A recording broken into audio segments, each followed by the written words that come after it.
The Toyota Hilux, or as it's called in Japan, the Toyota Hilux, is one of, if not the most legendary pickup truck ever made. Ever.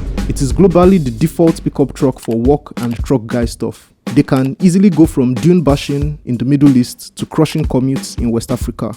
Selling over 20 million units since its introduction, what makes this the #1 choice for people who want to get shit done? In this video, we find out. A little history here. The Hilux was introduced in 1968 and it has had 8 generations since then. Compared to what you see running about everywhere today, the original Hilux was designed to be one thing and one thing only: a 2-door work truck. That is, a truck with 2 doors, 2 seats, a bed, and an engine. A very basic truck, you might say. The original weighed 2,300 pounds, or just over 1 ton. To put that into context, that is the exact same weight as the Mazda MX-5 Miata, one of, if not the lightest production cars in the world right now. And it doesn't even have a roof. The Hilux had one, had the same number of seats, a frame, and a truck bed. That just shows how light trucks used to be in the 60s, although you don't want to have an accident in that thing, because crash tests and safety standards weren't even a thing in the 60s or 70s or 80s. As for the current gen Hilux, the 8th gen, it was introduced in 2015 and rides on the Toyota IMV platform introduced back in 2004. Do the maths. That is a 10-year-old truck riding on a 21-year-old platform.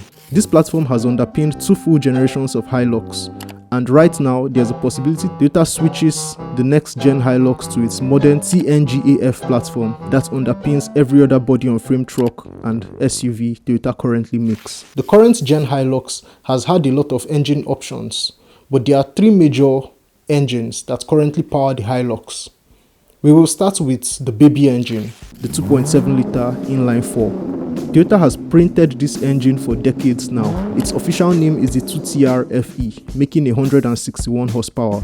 In this configuration, the Hilux is very underpowered, and you definitely won't be winning any drag races.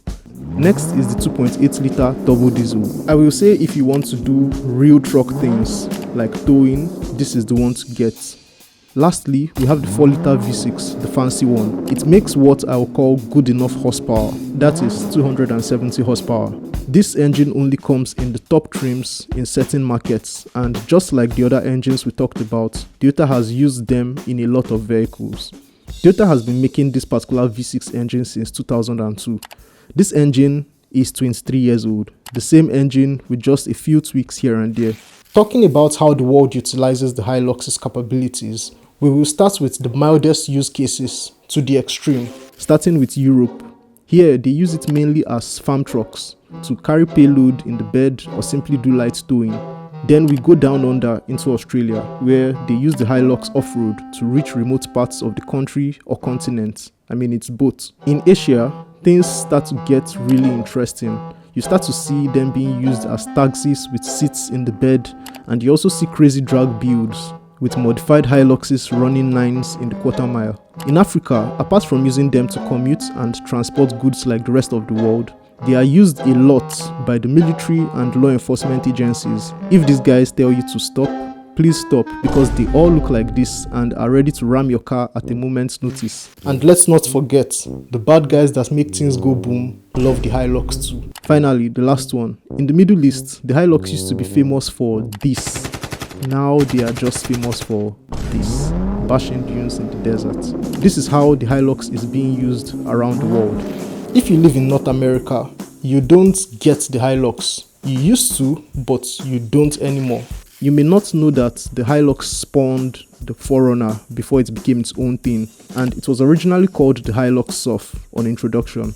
The Hilux also created another SUV called the Fortuner for the rest of the world. The Fortuner is 100% a Hilux without a bed and 7 seats instead. The 4Runner in America then got a step-brother called the Taku, short for Tacoma, built in the USA and Mexico for North America. Why does Toyota make a different truck for a different market instead of just selling the Hilux there? This is because the US introduced the chicken tax to protect American manufacturers in 1964, forcing Toyota to set up manufacturing in the US if they wanted to sell trucks there. When this law came into place, there were lots of loopholes, but as everything kept tightening up, they just decided to make trucks for the American market in America, and that has continued till today. Hello Tacoma, Tundra, and Sequoia.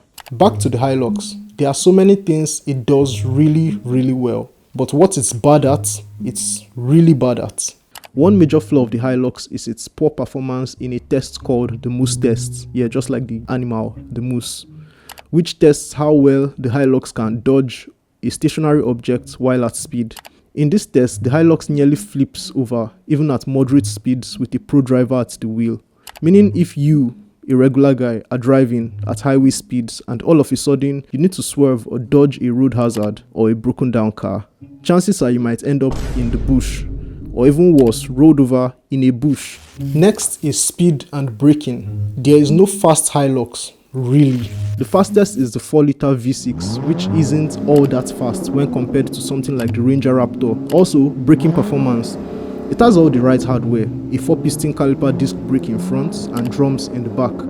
But I've seen one dive heavily under braking, lock up the front wheels and skid sideways, almost hitting another vehicle in the process. I mean, ABS left the charts. Maybe it was driver error, but I don't know. This happened right in front of me. When it comes to things the Hilux shines at, top on that list is reliability. This truck literally has a trim called Invincible. Toyota is basically teasing its customers to try to break the truck if they can. As a big Top Gear fan, I can remember watching the Killing a Toyota episode where they tried to kill a Hilux by running it into a tree, drowning it in the ocean, lighting it on fire, putting it on top of a building to be demolished, then going ahead to demolish the building. After all this, it still ran. With this truck, reliability is not just some distant idea. Hilux is the definition of reliability. It's not uncommon to see many old gen Hiluxes still on the road, kicking, and this is thanks to its extreme simplicity in design and engineering. I mean, I looked under the hood of one and everything was just plain, there in the open.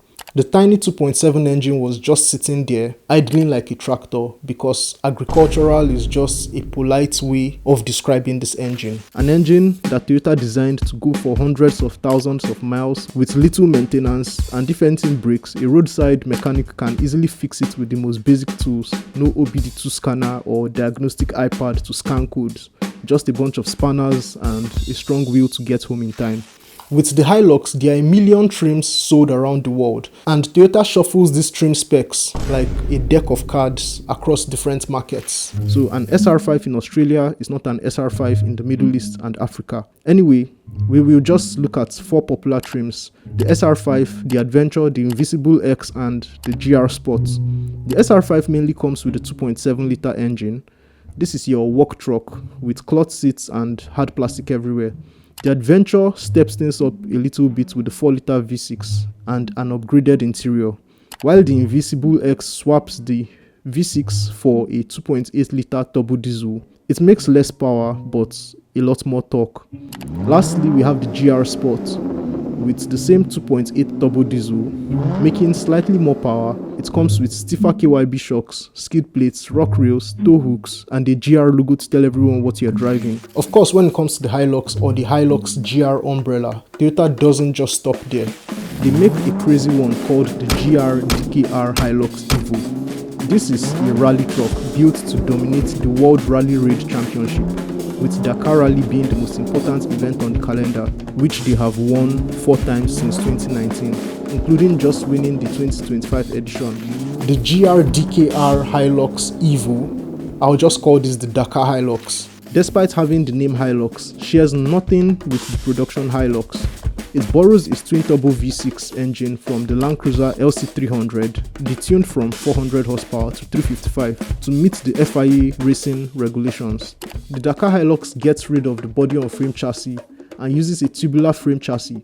It throws away the production gearbox for a 6-speed sequential box, wheelbase lengthened, track width widened, tires up to 37s, back seats replaced with 2 spare tires, and the bed. What bed? The only thing we're hauling here is ass. The main competition for the Toyota Hilux from another brand is going to be the Ford Ranger. Yes, there's the Isuzu D-Max and the Nissan Navara, but they are not sold in as many markets as the Ranger and Hilux. In most streams, the Ranger outperforms the Hilux, with the Ranger Raptor packing a twin-turbo V6, Fox shocks all around, and a better interior and tech package. But what the Toyota Hilux lacks in features, it makes up for in good old reliability. Hey, I'm not saying the Ranger will fall apart, no. It's equally as reliable as the Hilux, it's just that the Hilux has a long history of taking a lot of abuse without dying. Rounding up this video, it's very clear that to a lot of people the Hilux means something different and does something different. Despite the various use cases, most center around utility, which is what the Hilux was originally designed for. And I think the split between the North American truck market and the rest of the world has really kept the Hilux as a utility truck first, unlike the Tacoma, which focuses more on lifestyle. The Toyota Hilux is so simple it can be fixed with a hammer by the roadside in Nigeria or stuck somewhere in the jungles of Asia. Simply put, pickup trucks like this matter because they can be made affordably, they are reliable, and they don't rely so much on tech to function. That's all for this video. Hope you liked it. I decided to do this video because I get to ride in one almost every day going to work. So I was like, why don't I just make a video about it?